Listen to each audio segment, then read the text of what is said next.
Hello. Hello, students.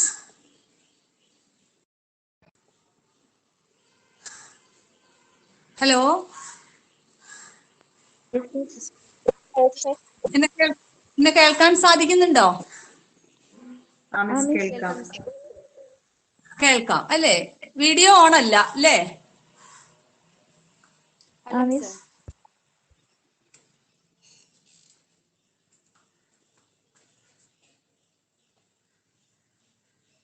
Board clear ആണോ? ബോർഡിൽ എഴുതിയത് വായിക്കാൻ പറ്റുന്നുണ്ടോ?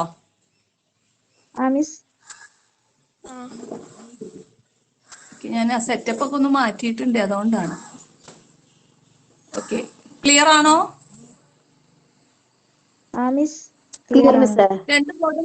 രണ്ട് ബോർഡും കാണാൻ പറ്റുന്നുണ്ട് അല്ലേ? ക്ലിയർ ആയി കാണാൻ പറ്റും. ആവട്ടെ ആവട്ടെ. 78 പേരെ ഇതുവരെ കേറിയിട്ടുള്ളൂ. യെസ്. കഴിഞ്ഞ ദിവസം നമ്മൾ ഏത് ക്ലാസ് വരെയാണ് നമ്മുടെ വീഡിയോ ക്ലാസ്സിൽ എടുത്ത് നിർത്തിയത് ഓർക്കുന്നോ? ലാസ്റ്റ് വീഡിയോയില് എവിടെ? elevation of the boiling point. Elevation of boiling point അല്ലേ? അപ്പോ 4 കൊള്ളിഗേറ്റീവ് പ്രോപ്പർട്ടി ഏതൊക്കെയാണ്? 4 കൊള്ളിഗേറ്റീവ് പ്രോപ്പർട്ടി ഏതൊക്കെയാണ് എന്ന് ആർക്കാ ഒന്ന് പറയാൻ പറ്റുക? A2-വിലെ നമ്പർ 15.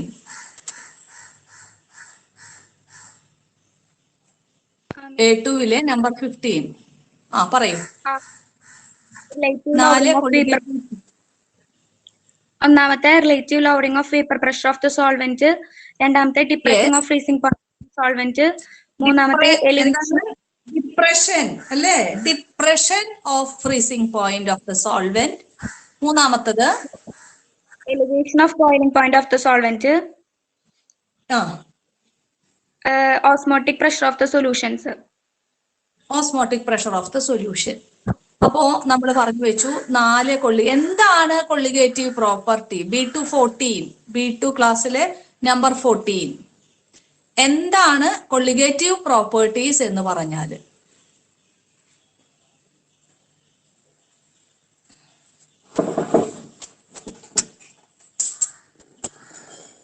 B2 ക്ലാസ്സിലെ നമ്പർ 14. പറയൂ. എന്താണ് കൊള്ളിഗേറ്റീവ് പ്രോപ്പർട്ടീസ് എന്ന് പറഞ്ഞാല്? നമ്പർ ഓഫ് സൊല്യൂട്ട് പാർട്ടിക്കിൾസിനെ ഡിപ്പെൻഡ് ചെയ്യണ പ്രോപ്പർട്ടീസ്. യെസ്. സൊല്യൂട്ട് പാർട്ടിക്കിൾസിന്റെ നമ്പറിനെ ഡിപ്പെൻഡ് ചെയ്ത് നിൽക്കുന്ന പ്രോപ്പർട്ടീസ് ആണ് കൊള്ളിഗേറ്റീവ് പ്രോപ്പർട്ടീസ്. അതല്ലാതെ നേച്ചറിനെ ഡിപ്പെൻഡ് ചെയ്ത് നിൽക്കുന്ന പ്രോപ്പർട്ടീസ് അല്ല കൊള്ളിഗേറ്റീവ് പ്രോപ്പർട്ടീസ്. പറ്റാവുന്നവരെല്ലാവരും തന്നെ video on ആക്കിയേ.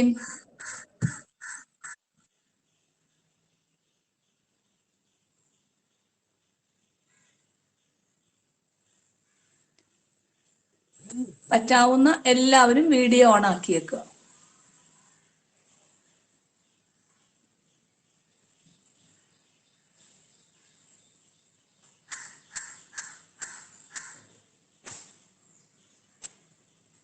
Yes,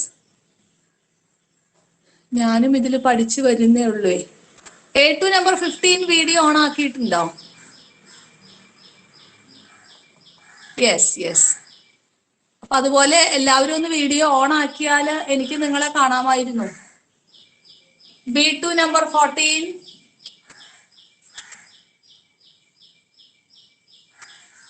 B2 14. Video on ആണോ? ഓണാണ്. പക്ഷെ എനിക്ക് എന്താ കാണാത്തേ?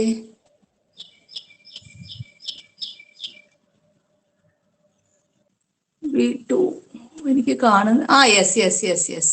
ഇപ്പൊ കണ്ടു ട്ടോ. ആവട്ടെ.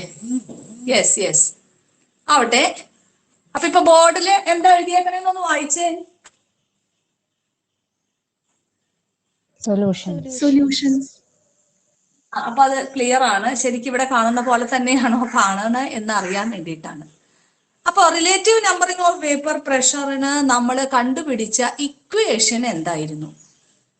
റിലേറ്റീവ് ലോവറിംഗ് ഓഫ് വേപ്പർ പ്രഷറിനെ നമ്മൾ കണ്ടുപിടിച്ച ഇക്വേഷൻ C2വിലെ നമ്പർ 14.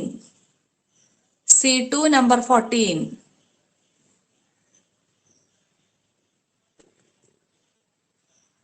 C2വിലെ number 14. C2 number 31. C2 Akshitha പറയൂ. റിലേറ്റീവ് ലോവറിംഗ് ഓഫ് വേപ്പർ പ്രഷറിന് നമ്മൾ കണ്ടുപിടിച്ച ഇക്വേഷൻ എന്തായിരുന്നു? P01 minus P1 by P01 equal to P01 minus P1 divided by P01 equal to W2 into M1 equal to W2 into M1 by M2 into W1 by M2 into W1 W1 M2 അല്ലേ? W1 into M2. ഇതിൽ ഓരോന്നും എന്താണ് mention ചെയ്യുന്നത്? P01 എന്തിനെയാണ് mention ചെയ്യുന്നത്? Pure കോമ്പോണന്റിന്റെ pure സോൾവെന്റിന്റെ vapour പ്രഷറിനെയാണ് P01 മെൻഷൻ ചെയ്യുന്നത്. P1 എന്തിനെയാണ്? Pressure, partial pressure. അതായത് ആ സൊല്യൂഷനിൽ നിൽക്കുമ്പോൾ ഈ കമ്പോണന്റ് അപ്ലൈ ചെയ്യുന്ന പ്രഷർ എത്ര, അതാണ് P1 എന്ന് പറയുന്നത്. W2 എന്ന് പറയുന്നത് എന്താണ്? Masses. W2 given mass of ആരു? മാസ് തന്നെയാണ്. ആരുടെ മാസ്? അവിടെ നമ്മൾ ബൈനറി സൊല്യൂഷനെയാണ് ചെയ്യുന്നത്. സൊല്യൂട്ടിന്റെ ആണോ സോൾവെന്റിന്റെ ആണോ എന്നാണ് ഞാൻ ചോദിക്കുന്നത്. സോൾവെന്റിന്റെ. W2 2 നമ്പർ എപ്പോഴും നമ്മൾ ഇൻഡിക്കേറ്റ് ചെയ്യുന്നത് ആർക്ക് വേണ്ടിയിട്ടാന്നുള്ളത് ഞാനിവിടെ കഴിഞ്ഞ ദിവസത്തെ ക്ലാസ്സുകളിൽ ഞാൻ പറഞ്ഞു വെച്ചിരുന്നു. സൊല്യൂട്ട് അത് തെറ്റിക്കരുത് കേട്ടോ. കാരണം ഒരു കോൺസെപ്റ്റിലാണ് ഈ വക എല്ലാ ഡെറിവേഷൻസും വന്നിട്ടുള്ളത്. അപ്പൊ അതുകൊണ്ട് ഇത് സോൾവെന്റിന്റെ, ഇത് സൊല്യൂട്ടിന്റെ ആണ് ഗിവൺ മാസ് W2. അപ്പൊ സൊല്യൂട്ടിന്റെ മോളാർ മാസ് ഇതിൽ ഏതാണ്? സൊല്യൂട്ടിന്റെ M2. മോളാർ മാസ് ഇതിൽ ഏതാണ്? സൊല്യൂട്ടിന്റെ M2. അപ്പോ M1 സോൾവെന്റിന്റെ മോളാർ മാസ് ആണ്. W1 സോൾവെന്റിന്റെ വെയിറ്റ് ആണ്, ഗിവൺ മാസ് ആണ്. അപ്പൊ ഇത്രയും നിങ്ങൾക്ക് അറിഞ്ഞാൽ നിങ്ങൾക്ക് ഈസി ആയിട്ട് ആ പ്രോബ്ലത്തിന്റെ ഇക്വേഷൻ കണ്ടുപിടിക്കാൻ സാധിക്കും. ചിലപ്പോൾ നിങ്ങളോട് relative lowering of vapour pressure ആണ് കാൽക്കുലേറ്റ് ചെയ്യാൻ പറഞ്ഞാൽ നിങ്ങൾ ഇത് മുഴുവൻ അടങ്ങിയതാണ് relative lowering of vapour pressure. ചിലപ്പോൾ നിങ്ങളുടെ അടുത്ത് പറയാം അങ്ങനെ ആവില്ല, P01 തന്നിട്ടുണ്ടാവും, P1 എത്രയാണെന്നാവും ചോദ്യം. അങ്ങനെയാണെങ്കിൽ നിങ്ങൾ ഈ ഇക്വേഷൻ സബ്സ്റ്റിറ്റ്യൂട്ട് ചെയ്ത് എല്ലാം സബ്സ്റ്റിറ്റ്യൂട്ട് ചെയ്തിട്ട് P1ന്റെ വാല്യൂ കണ്ടുപിടിക്കേണ്ടി വരും. ചിലപ്പോൾ അവര് പറയും ലോവറിംഗ് ഓഫ് വേപ്പർ പ്രഷർ, അതായത് ഡെൽറ്റ P1ന്റെ വാല്യൂ ആവും അവർ തന്നിട്ടുണ്ടാവുക. ആ ഡെൽറ്റ P1 എന്ന് പറയുന്നതാണ് എന്ത്? P01 minus P1. അപ്പൊ delta P1 divided by P1 equal to ഇതേ ഇക്വേഷൻ നമുക്ക് എഴുതാം. അപ്പൊ പ്രോബ്ലം പോയിന്റ് ഓഫ് വ്യൂല് ഏതാണ് വരുന്നത് എന്ന് നോക്കിയിട്ട് കൃത്യമായിട്ട് നമ്മൾ ഇവിടെ എഴുതി കൊടുക്കണം. ഈ ഡെൽറ്റ P1 എന്ന് പറയുന്നത് ലോവറിംഗ് ഓഫ് വേപ്പർ പ്രഷർ മാത്രമാണ്. Relative lowering of vapour pressure അപ്പൊ ഒന്നിനെ റിലേറ്റ് ചെയ്തിട്ട് വേണം പറയാൻ. അങ്ങനെ കണ്ടുപിടിക്കാൻ പറഞ്ഞാൽ ഇത് മുഴുവനാണ്. ഞാൻ ഈ പറഞ്ഞത് മുഴുവനാണ്. Relative lowering of vapour pressure കണ്ടുപിടിക്കാൻ പറഞ്ഞാൽ ഇത് മുഴുവൻ നമ്മൾ ചെയ്യേണ്ടതായിട്ട് വരും. ഇവിടെയാണെങ്കിൽ അല്ല, ലോവറിംഗ് ഓഫ് വേപ്പർ പ്രഷർ മാത്രമാണെങ്കിൽ അത് ഡെൽറ്റ P1നെയാണ് ഉദ്ദേശിക്കുന്നത്. അപ്പൊ ആ ഭാഗം ഏറെക്കുറെ നിങ്ങൾക്ക് അത് ക്ലിയർ ആണ് എന്ന് ഞാൻ മനസ്സിലാക്കുന്നു. അടുത്തത് എലിവേഷൻ ഓഫ് ബോയിലിംഗ് പോയിന്റ് ഞാൻ വീഡിയോ ആയിട്ടാണ് പറഞ്ഞിട്ടുണ്ടായിരുന്നത്.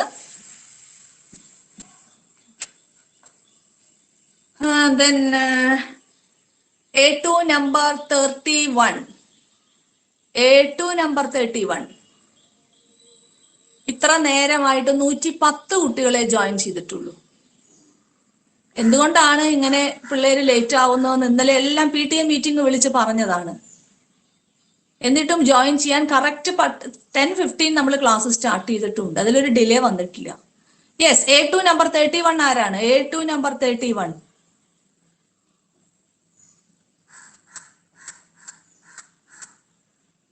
B2. A2 നമ്പർ 31 ആബ്സെന്റ് ഇടുകയായിരിക്കും കേട്ടോ. ഇത് ഞാനിവിടെ എഴുതി വെക്കട്ടെ.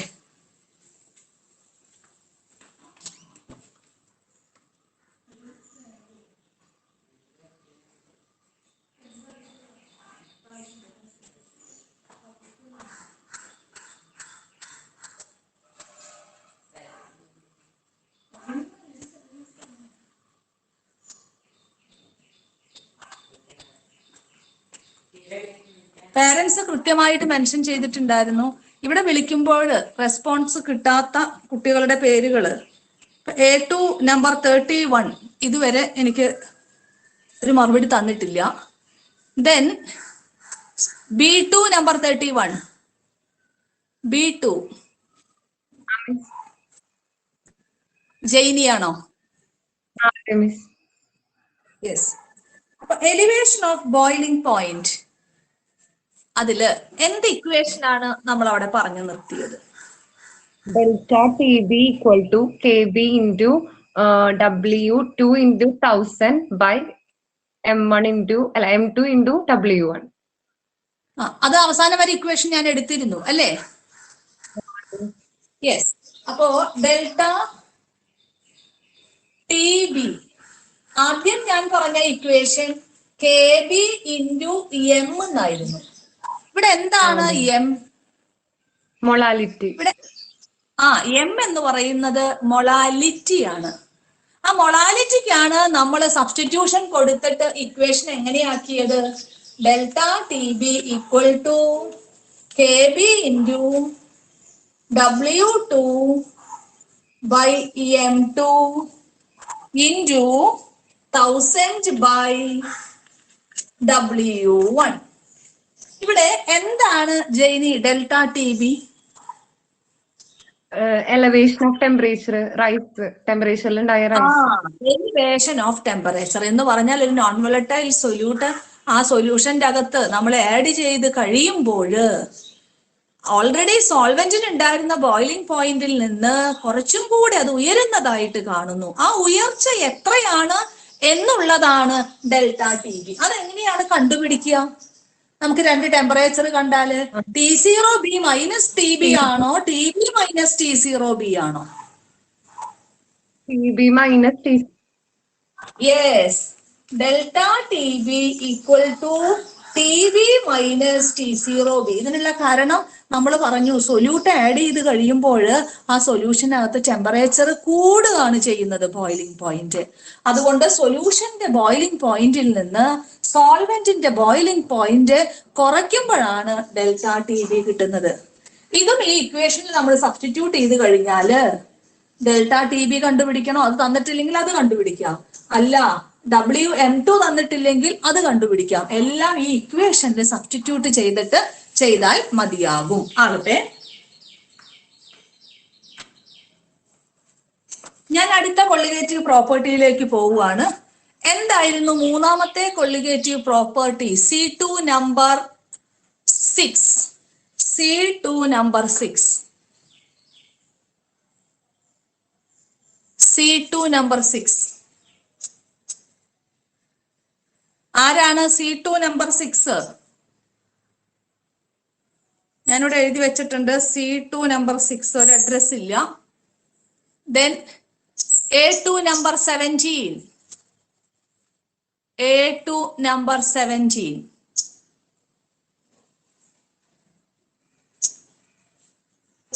A2 നമ്പർ 17 ആരാണ്? ആരാണ് ആള്? Yes, Annmary. ഇനി നമ്മൾ പറയാത്ത രണ്ട് കൊള്ളിഗേറ്റീവ് പ്രോപ്പർട്ടി ഏതാണ്? പറയാത്ത ഏതൊക്കെയാണ്? പറയാ. ആ പുസ്തകം നിങ്ങൾ നോക്കിക്കോ, നിങ്ങൾക്ക് അത് പുസ്തകം നോക്കിയിട്ട് തന്നെയാ പറയണേന്ന് മിസ്സിന് അറിയാം. അതെങ്കിലും നിങ്ങൾ പറയട്ടെ വെച്ചിട്ടാ. ഇനി നമ്മൾ എടുക്കാനുള്ള 2 question, depression of freezing point of solvent, അതുപോലെ 4-മത്തത് osmotic pressure of the solution. Yes, അപ്പൊ അതിന് നമ്മൾ ഡിപ്രഷൻ ഓഫ് ഫ്രീസിംഗ് പോയിന്റിലേക്ക് നമ്മൾ കടക്കുകയാണ്.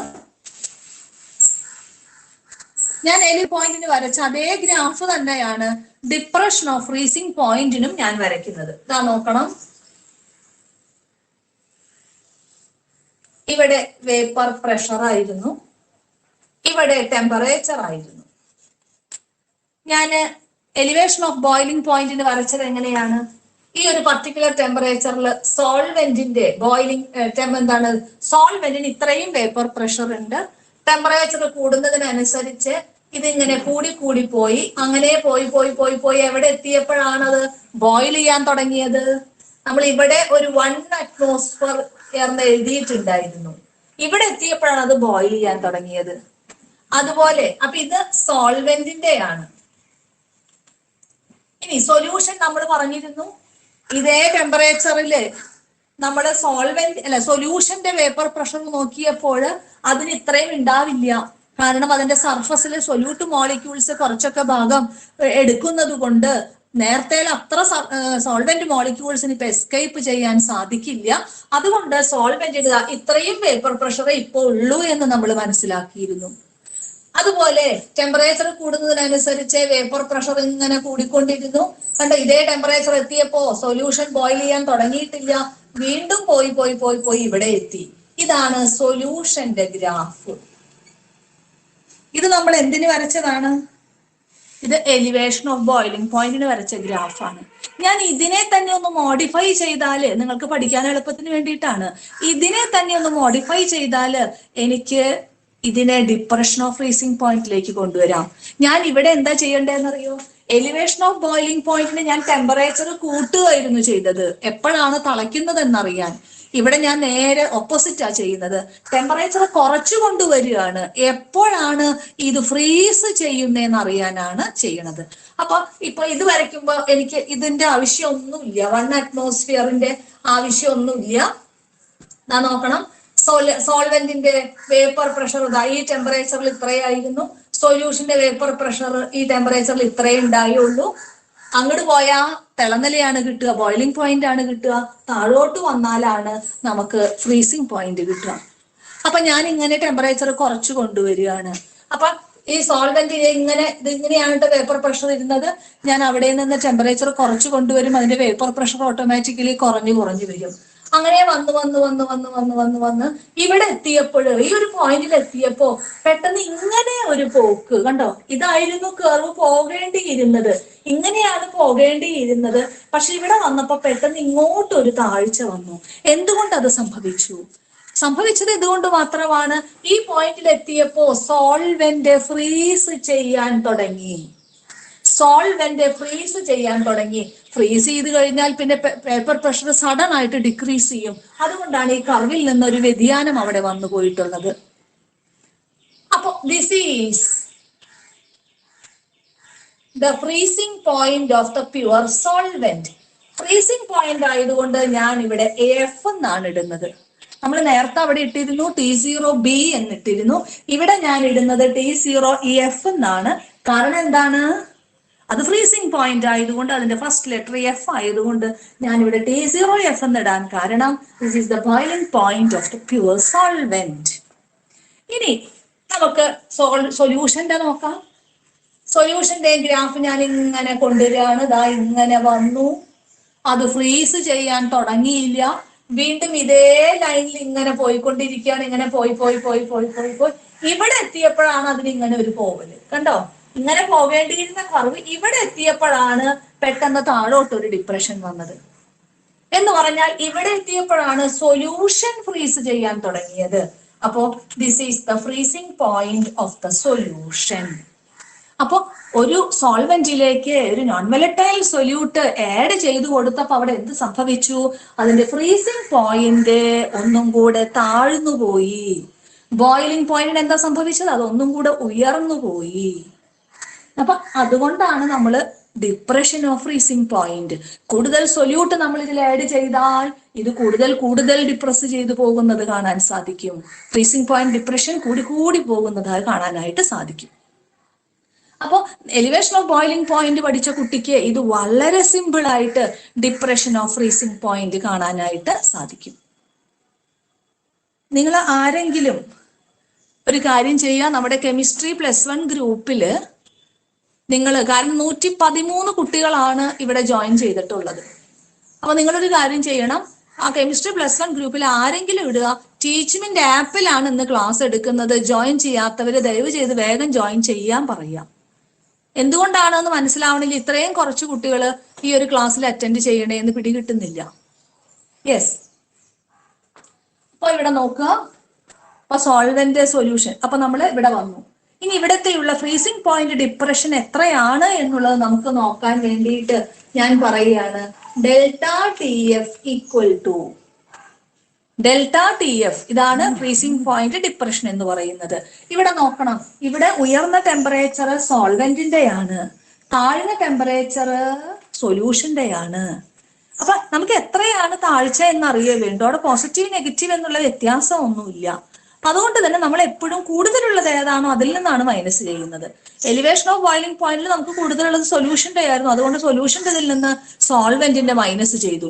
ഇവിടെ നമ്മുടെ ഇതിൽ കൂടുതലുള്ളത് സോൾവെന്റിന്റെയാണ്, അതുകൊണ്ട് തന്നെ സോൾവെന്റിന്റെ നിന്ന് നമ്മൾ സൊല്യൂഷന്റെ മൈനസ് ചെയ്യാൻ പോവാണ്. അപ്പോ ΔTF T0F minus TF, T0F minus TF. നേരത്തെ പോലെ തന്നെ നമുക്ക് ഇതിനെ എന്താണ് മൊളാലിറ്റിയുമായിട്ട് ഇക്വേറ്റ് ചെയ്യാൻ പറ്റും. ഇത് പറയാണ് ഇവിടെ ΔTF is directly proportional to M, മൊളാലിറ്റിയുമായിട്ട് ഡയറക്ട്ലി പ്രൊപ്പോർഷണൽ ആണ്. അപ്പൊ നമ്മുടെ പ്രൊപ്പോർഷണാലിറ്റി കോൺസ്റ്റന്റ് മാറ്റുമ്പോ ΔTF അവിടെ KB എന്ന് എഴുതിയതിന് പകരം ഇവിടെ ഞാൻ KF എന്ന് എഴുതുകയാണ്. KF × M എന്ന് എഴുതുകയാണ്. KF എന്ന് പറയുന്നത് എന്താണ്? നമ്മൾ അവിടെ എലിവേഷൻ ഓഫ് ബോയിലിംഗ് പോയിന്റ് എന്ന് പറയുന്നത് പോലെ ഇവിടെ KF എന്ന് പറയുന്നത് ഫ്രീസിംഗ് പോയിന്റ് ഡിപ്രഷൻ കോൺസ്റ്റന്റ്, അല്ലെങ്കിൽ molar depression constant or cryoscopic constant. അവിടെ KB യെ നമ്മൾ എബൂലിയോസ്കോപ്പിക് കോൺസ്റ്റന്റ് എന്നൊക്കെ അവിടെ പറഞ്ഞിട്ടുണ്ടായിരുന്നു, നിങ്ങളുടെ പുസ്തകത്തിൽ പറഞ്ഞിട്ടുണ്ട്. എബൂലിയോസ്കോപ്പിക് കോൺസ്റ്റന്റ് ഇതിനെ KB പറയുന്നത് പോലെ KF പറയുന്ന ഒരു പേരാണ് ഇവിടെ കൊടുത്തത് കാണാം, ക്രയോസ്കോപ്പിക് കോൺസ്റ്റന്റ്. Cryoscopic constant. അപ്പൊ അതുകൊണ്ട് തന്നെ നമ്മൾ അത് പഠിച്ച കുട്ടിക്ക് ഇത് വെറും ഒരു റിപ്പീറ്റേഷൻ ആണ്. ഒന്ന് മനസ്സിലാക്കിയാൽ വളരെ ഈസി ആയിട്ട് പറ്റും. ΔTF KF × M. ഇനി എമ്മിന് സബ്സ്റ്റിറ്റ്യൂഷൻ കൊടുക്കുക. അപ്പൊ എന്ത് കിട്ടി? ΔTF KF × W2 by M2 × 1000 by W1. അപ്പൊ വളരെ ഈസി ആയിട്ട് നമുക്ക് ആ ഇക്വേഷനിലേക്ക് എത്തിച്ചേരാനായിട്ട് സാധിക്കും. അപ്പൊ മൂന്നാമത്തെ കൊള്ളിഗേറ്റീവ് പ്രോപ്പർട്ടിയാണ് ഡിപ്രഷൻ ഓഫ് ഫ്രീസിംഗ് പോയിന്റ്. അത് കൃത്യമായിട്ട് അത് മനസ്സിലാക്കിയിരിക്കണം. Depression of freezing point. ഇനി നാലാമത്തെ കൊള്ളിഗേറ്റീവ് പ്രോപ്പർട്ടിയാണ് എന്താണ്? Osmotic pressure.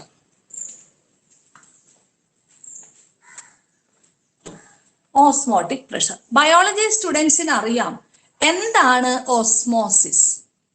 ആരാണ് എനിക്കൊന്ന് പറഞ്ഞു തരിക? B2 നമ്പർ 10 ആരാണ്? B2 number 10. B2 number 10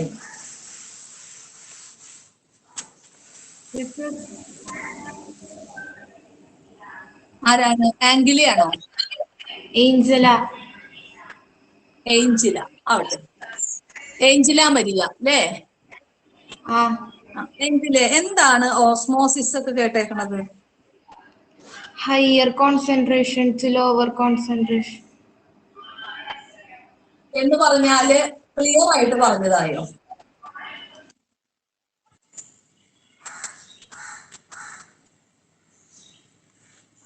clear ആയിട്ട് പറഞ്ഞതായി. ഏഞ്ചിലേ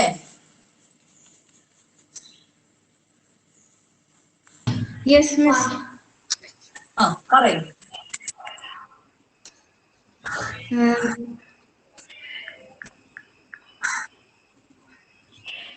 Osmotic pressure. അത് ഞാൻ ചോദിക്കുന്നത് ഹയർ കോൺസെൻട്രേഷനിൽ നിന്ന് ലോവർ കോൺസെൻട്രേഷനിലേക്ക് പോകും ആര്? ഞാൻ പറയുന്ന ഒരു സൊല്യൂഷൻ, ഒരു ബൈനറി സൊല്യൂഷൻ എന്ന് പറയുന്നത് അവിടെ സൊല്യൂട്ട് ഉണ്ട്, സോൾവെന്റ് ഉണ്ട് എന്ന് നമ്മൾ പറഞ്ഞു, ശരിയല്ലേ? അതിൽ സൊല്യൂട്ട് ആണോ പോകുന്നത്, സോൾവെന്റ് ആണോ പോകുന്നത്? Solvent. അത് എങ്ങനെ പോകും? Semi-permeable membrane. Yes yes yes yes yes. അപ്പൊ ശ്രദ്ധിക്കുക കേട്ടോ. അതെ, രണ്ട് ബീക്കർ രണ്ടും കൂടെ ഞാൻ കണക്ട് ചെയ്തിരിക്കുന്നത് ഇവിടെ ഇടയിൽ നിങ്ങൾക്ക് കാണാൻ സാധിക്കും. ഇതിനെ ഞാനൊരു സെമി പെർമിയബിൾ മെംബ്രെയിൻ ആയിട്ടാണ് ഞാൻ ചിത്രീകരിച്ചിരിക്കുന്നത്. അപ്പോ ഈ സെമി പെർമിയബിൾ മെംബ്രെയിന്റെ പ്രത്യേകത എന്താണ്? അത് അതായത് ചെറിയ ചെറിയ സുഷിരങ്ങൾ അതിനകത്തുണ്ട്. അതാണ് ഈ സെമി പെർമിയബിൾ, പകുതിയെ കടത്തി വിടുക, അതാണല്ലോ വേർഡ് മീനിങ്. അപ്പോ ഈ സെമി പെർമിയബിളിന്റെ സുഷിരങ്ങൾ വളരെ വളരെ വളരെ ചെറുതാണ്. അപ്പോഴ് ആ സുഷിരത്തിനുള്ളിലൂടെ സോൾവെന്റ് മോളിക്യൂൾസ് ആണ് അങ്ങോട്ടും ഇങ്ങോട്ടും ട്രാൻസ്പോർട്ട് ചെയ്യുന്നത്. അങ്ങോട്ടും ഇങ്ങോട്ടും എന്നല്ല, എവിടെയാണോ കൂടുതൽ സോൾവെന്റ് ഉള്ള സൈഡ് അവിടെ നിന്ന് കുറഞ്ഞ സോൾവെന്റ് ഉള്ള സൈഡിലേക്കാണ് ഈ പറയുന്ന എന്താണ് ഓസ്മോസിസ് നടക്കുന്നത്.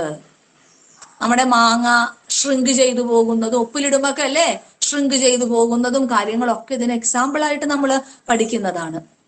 അപ്പൊ ഇത്രയും ശ്രദ്ധിക്കേണ്ട കാര്യമുള്ളൂ.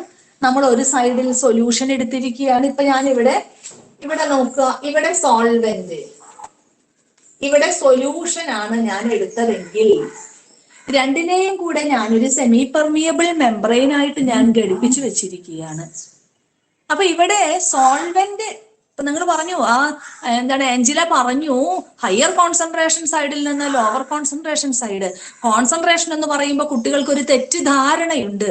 അതായത് സൊല്യൂട്ട് അതിൽ ആഡ് ചെയ്യുന്ന സൊല്യൂഷനെയാണ് ചിലർ കോൺസെൻട്രേറ്റഡ് സൊല്യൂഷൻ എന്ന് പറയുന്നത്. ആ തെറ്റിദ്ധാരണ നിങ്ങൾ ഈ കാര്യത്തിലൊന്ന് മാറ്റണം.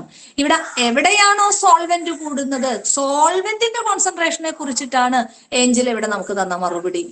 അപ്പൊ എവിടെയാണോ സോൾവെന്റ് കൂടുതലുള്ളത് അവിടെ നിന്ന് കുറഞ്ഞ സ്ഥലത്തേക്ക് ഈ സെമി പെർമിയബിൾ മെംബ്രെയിനിലൂടെ പാർട്ടിക്കിൾസ് കടന്നു പോകുന്നു. ഇതാണ് ഓസ്മോസിസ്. അപ്പൊ എന്താണ് osmotic pressure?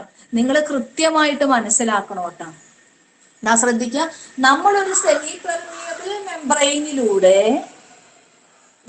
Semi permeable membrane വഴി ഇവരെ തമ്മിൽ ഘടിപ്പിച്ചു കഴിഞ്ഞാൽ ഈ മെംബ്രെയിനിലൂടെ സോൾവെന്റ് മോളിക്യൂൾസ് അങ്ങോട്ട് കടന്നു പോയിക്കൊണ്ടിരിക്കുകയാണ് കേട്ടോ. അപ്പൊ ഞാൻ എന്ത് ചെയ്യാൻ പോവാണെന്നറിയോ? ഈ സൊല്യൂഷൻ സൈഡില് ഞാനൊരു രണ്ട് സൈഡിലും പിസ്റ്റൺ വെച്ചിട്ടുണ്ട്. സൊല്യൂഷൻ സൈഡിലുള്ള പിസ്റ്റൺ ഞാൻ ഒന്ന് അമർത്തി കൊടുക്കുകയാണ്. അതെന്തോരം അമർത്തണം എന്നറിയോ? അതാണ് നമ്മൾ മനസ്സിലാക്കേണ്ടത്. ഇത് അമർത്തി പ്രസ് ചെയ്ത് ഓസ്മോസിസ് ജസ്റ്റ് സ്റ്റോപ്പ് ചെയ്യാനായിട്ട് എത്ര പ്രഷർ ഇവിടെ കൊടുക്കണം? ജസ്റ്റ് സ്റ്റോപ്പ് ചെയ്യുക, അവിടെ വരെയാണ് നമ്മൾ ഇവിടെ പ്രഷർ കൂട്ടിക്കൊടുക്കേണ്ടത്. പിന്നെയും പ്രഷർ കൂട്ടിയാൽ എന്താ ഉണ്ടാവാന്നറിയോ? റിവേഴ്സ് ഓസ്മോസിസ് നടക്കും. എന്തുവാ ഈ റിവേഴ്സ് ഓസ്മോസിസ്? അതായത് നേരത്തെ നമ്മൾ പറഞ്ഞത് എന്താ? സോൾവെന്റ് കൂടുതലുള്ള സ്ഥലത്ത് നിന്ന് കുറവ് സോൾവെന്റ് ഉള്ള സ്ഥലത്തേക്കാണ് ശരിക്കും ഓസ്മോസിസ് നടക്കുന്നത്. ഇനി നമ്മൾ ഇവിടെയുള്ള പ്രഷർ കുറെ അധികം കൂട്ടിയാല് എന്താ സംഭവിക്കുക അറിയോ? ഇവിടെ കുറവ് സോൾവെന്റേ ഉള്ളൂ. കുറവ് സോൾവെന്റ് ഉള്ള സൈഡിൽ നിന്ന് തിരിച്ച്, കാരണം ഈ പെർമിയബിൾ മെംബ്രെയിൻ രണ്ട് സൈഡിലേക്കും സോൾവെന്റ് മോളിക്യൂൾസിന് കടന്നു പോകാവുന്ന പോലെയാണ്. കാരണം സോൾവെന്റ് മോളിക്യൂൾസിന്റെ സൈസ് ഒന്നാണ്, അതുകൊണ്ട് ഇങ്ങോട്ടും ഇങ്ങോട്ടും കടന്നു പോകും. അപ്പൊ ഓസ്മോസിസ് എന്ന് പറയുന്നത് സോൾവെന്റ് കൂടുതലുള്ള സ്ഥലത്ത് നിന്ന് കുറവുള്ള സ്ഥലത്തേക്കുള്ള കടന്നുപോകലിനെയാണ് നമ്മൾ ഓസ്മോസിസ് എന്ന് പറയുന്നത്. അങ്ങനെയുള്ള ഓസ്മോസിസ് ജസ്റ്റ് സ്റ്റോപ്പ് ചെയ്യാൻ നമ്മൾ ഇവിടെ അപ്ലൈ ചെയ്യുന്ന പ്രഷർ എത്ര, ആ പ്രഷറിനെയാണ് നമ്മൾ പറയുന്നത് ഓസ്മോട്ടിക് പ്രഷർ എന്ന് പറയുന്നത്.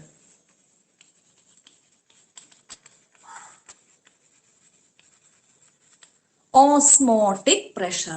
Osmotic pressure is the pressure required to just stop osmosis. It is represented by the letter pi. അപ്പോ ഈ പറഞ്ഞ പോലെ കുട്ടികൾ ഓസ്മോസിസ് ആണ് കൊള്ളിഗേറ്റീവ് പ്രോപ്പർട്ടി എന്ന് എഴുതി വെക്കും. ഓസ്മോസിസ് അല്ല കൊള്ളിഗേറ്റീവ് പ്രോപ്പർട്ടി. കൊള്ളിഗേറ്റീവ് പ്രോപ്പർട്ടി എന്ന് പറയുന്നത് ഓസ്മോട്ടിക് പ്രഷർ ആണ്. കാരണം ഇവിടെ കൂടുതൽ പാർട്ടിക്കിൾസ് വരികയാണെങ്കിൽ പാർട്ടിക്കിളിന്റെ നമ്പറിനെ അനുസരിച്ച് ഈ പ്രഷർ നമ്മൾ വേരിയേഷൻ കൊടുക്കേണ്ടതായിട്ട് വരും. അപ്പോ ഓസ്മോട്ടിക് പ്രഷർ എന്ന് പറയുന്നത് it is the pressure required to just stop osmosis. Just കേട്ടോ, അല്ലാണ്ട് കൂടുതൽ പ്രഷർ പിന്നെയും കൊടുത്താൽ റിവേഴ്സ് ഓസ്മോസിസ് ആയിരിക്കും അവിടെ നടക്കുക. അതല്ല നമ്മൾ ഉദ്ദേശിക്കുന്നത്.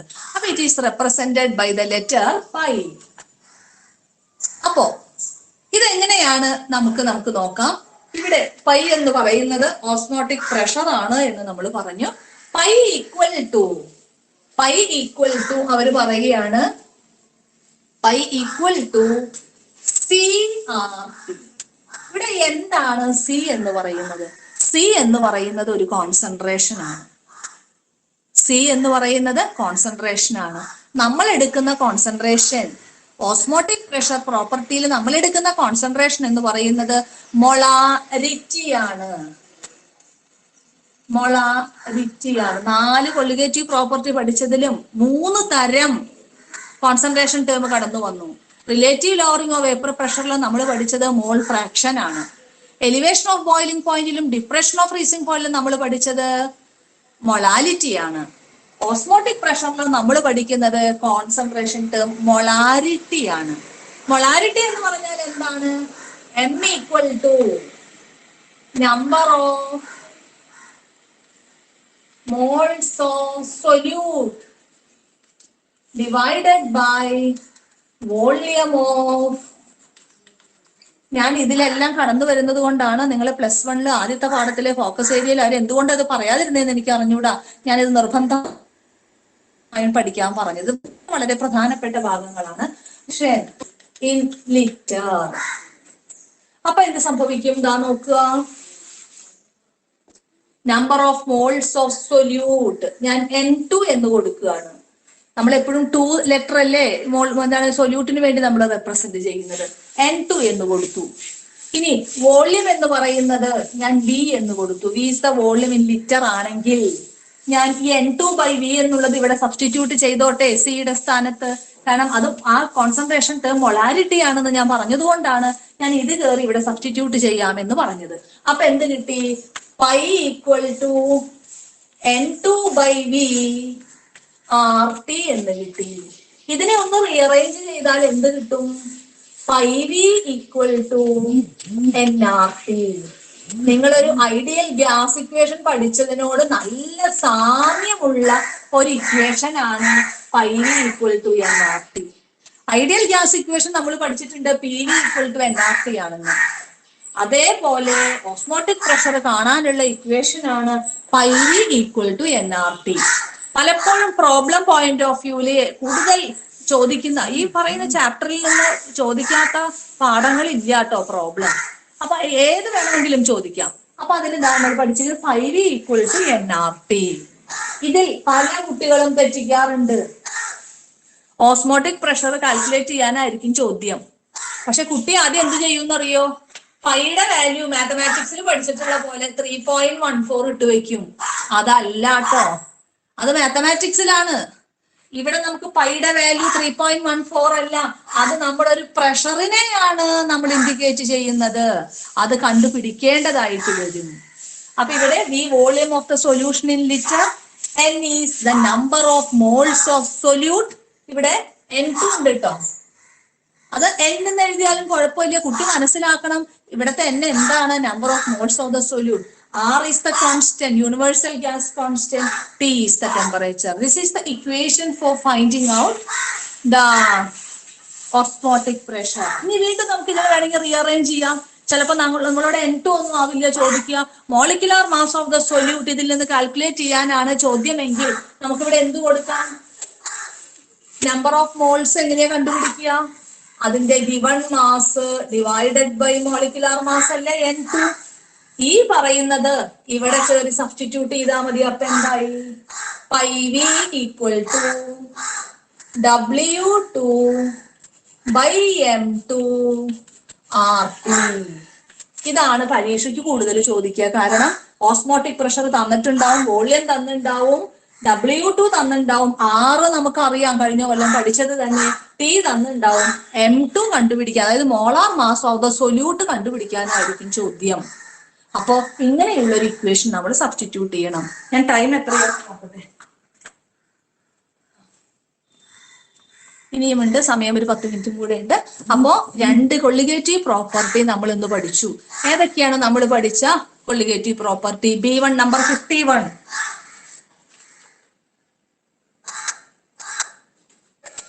B1 നമ്പർ 51,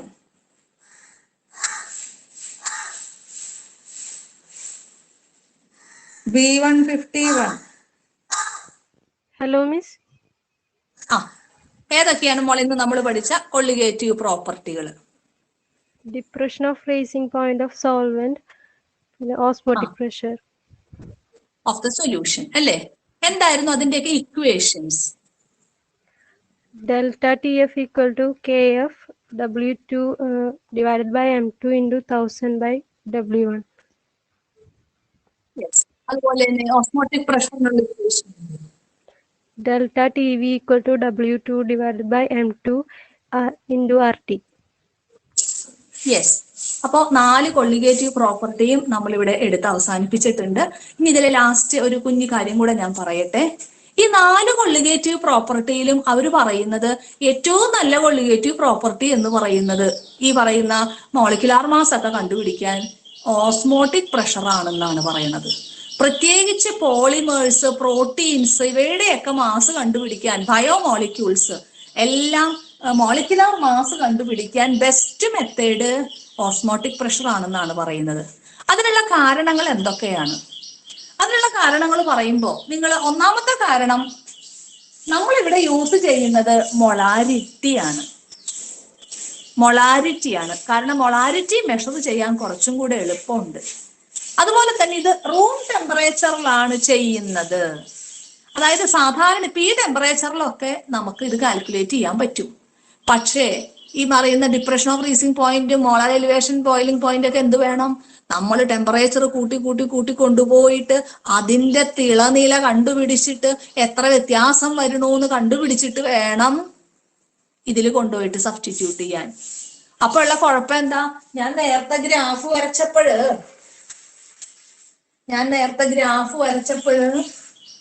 ഇതാണ് വേപ്പർ പ്രഷർ, ഇതാണ് ടെമ്പറേച്ചർ, ഞാൻ ഇങ്ങനെയൊക്കെ വരച്ചു അല്ലെ? ഇപ്പൊ ഇതിന്റെ തിളനില 1 atmosphere ആണ്, ഇതാണ് സോൾവെന്റ്, അടുത്തതാണ് സൊല്യൂഷൻ എങ്കിൽ ഞാൻ നിങ്ങൾക്ക് കാണാൻ വേണ്ടിയിട്ടാണ് കുറച്ച് ഇങ്ങോട്ട് നീക്കിയൊക്കെ വരച്ചത്.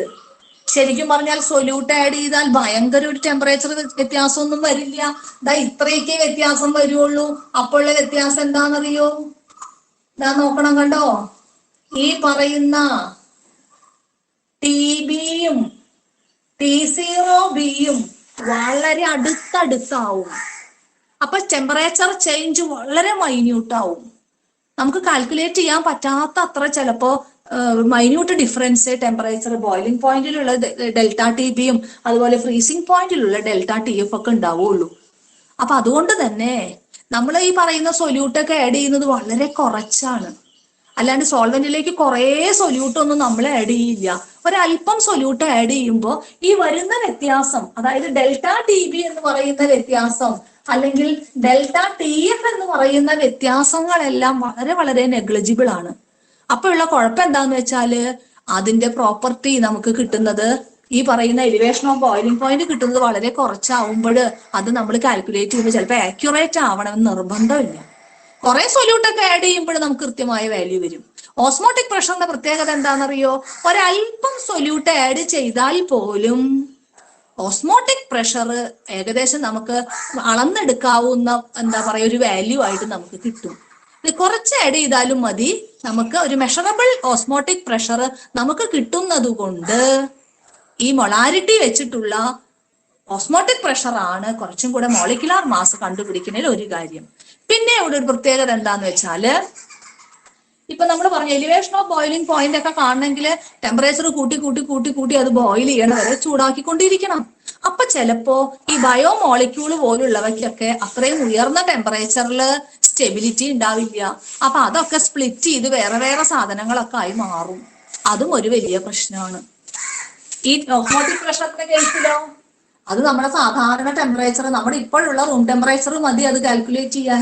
അപ്പൊ അതുകൊണ്ട് ഈ ഒരു ടെമ്പറേച്ചറിൽ കോൺസ്റ്റന്റ് ആയി സ്റ്റേബിൾ ആയാണ് ബയോമോളിക്യൂൾസ്. അപ്പൊ അവയുടെ എല്ലാം വാല്യൂ കണ്ടുപിടിക്കാനായിട്ട് ഓസ്മോട്ടിക് പ്രഷറിന് ഈസി ആയിട്ട് സാധിക്കും. ഈ കാരണങ്ങൾ കൊണ്ടെല്ലാം ഓസ്മോട്ടിക് പ്രഷർ ആണ് കുറച്ചും കൂടെ മറ്റ് കൊള്ളിഗേറ്റീവ് പ്രോപ്പർട്ടീനേക്കാൾ കുറച്ചും കൂടെ നല്ലതായിട്ട് എന്താണ് ഇത് കണ്ടുപിടിച്ച ശാസ്ത്രകാരന്മാരെ പറഞ്ഞു വെക്കുന്നത്. അപ്പൊ ഞാൻ ഇതോടുകൂടി ഇന്നത്തെ ക്ലാസ് ഇവിടെ അവസാനിപ്പിക്കുകയാണ്. ഇതിന്റെ പ്രോബ്ലംസ് ഇഷ്ടം പോലെ വരുന്നതാണ്. പ്രോബ്ലംസ് ഞാൻ എഴുതുന്ന നോട്ട് ഞാൻ നിങ്ങൾക്ക് അയച്ചു തരും. ഇന്ന് ഉച്ച കഴിഞ്ഞിട്ട് കെമിസ്ട്രിയുടെ വീഡിയോ ഇടാനുള്ള ദിവസമാണ്. സെക്കൻഡ് ലാംഗ്വേജ് നാളെയാണ് ആക്ച്വലി മുമ്പ് പറഞ്ഞിരുന്നത്. പക്ഷെ സെക്കൻഡ് ലാംഗ്വേജുകാർക്ക് ക്ലാസ് കഴിഞ്ഞിട്ടാണ് അന്ന് നോട്ട് വേണ്ടതെന്ന് പറഞ്ഞപ്പോൾ കെമിസ്ട്രി നോട്ട് തിങ്കളാഴ്ച ഇടാമെന്നാണ് വെച്ചിട്ടുള്ളത്. അപ്പൊ ഇന്ന് ഉച്ച കഴിഞ്ഞിട്ട് ഒരു അരമണിക്കൂർ ഞാനും ഷൈനമിസും ഉണ്ടല്ലോ, ഷൈനമിസ് ഒരു 15 മിനിറ്റിന്റെ ഇടും, റാണിമിസ് ഈ പ്രോബ്ലം ഉള്ളതും കൂടെ ഇടും. അപ്പൊ ഇത് വായിച്ച് മനസ്സിലാക്കിയിട്ട് ആ പ്രോബ്ലം നിങ്ങളുടെ നോട്ട്ബുക്കിലേക്ക് നിങ്ങൾ കൃത്യമായിട്ട് നോക്കി മനസ്സിലാക്കി വെച്ചേക്കണം. ഇപ്പൊ ടൈം എത്രയായി?